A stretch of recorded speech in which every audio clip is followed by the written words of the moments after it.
तिचा ना ऑफिसचा पहिला दिवस होता. तिचे ते घारे डोळे, तिचा तो नर्वसनेस आणि उडालेली धांदल. माहित नाही, पण पहिल्याच नजरेत तिच्याबद्दल काहीतरी असं फील झालं मला यार. खूप स्पेशल होती ती. आणि न राहून मी तिच्या डेस्क जवळ पोहोचलो. काय ग, खूप नर्वस दिसतेस? हां, थोडी नर्वस आहे ॲक्च्युली. आज फर्स्ट डे आहे ना, त्यामुळे. By the way, hi, I am Karan. आणि मी सोनल. चल, तुझी सगळ्यांशी ओळख करून दे. आणि ऑफिस नंतर मी सहजच तिला कॉफीसाठी विचारलं. तशी ती फारच नर्वस होती, तरी हो म्हणाली. आम्ही ऑफिसमधून निघालो आणि पावसाला सुरुवात झाली. आणि भर पावसात माझी गाडी बंद पडली. अरे यार, या गाडीला पण आत्ताच बंद पडायचं होतं का? आधी ती नर्वस होती, आता मी नर्वस झालो.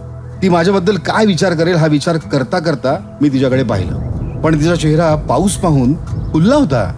तिच्या डोळ्यात एक वेगळीच चमक होती. हो, मी तिला विचारलं, तुला पाऊस खूप आवडतो ना? हो, अरे मला खरंच पाऊस खूप आवडतो.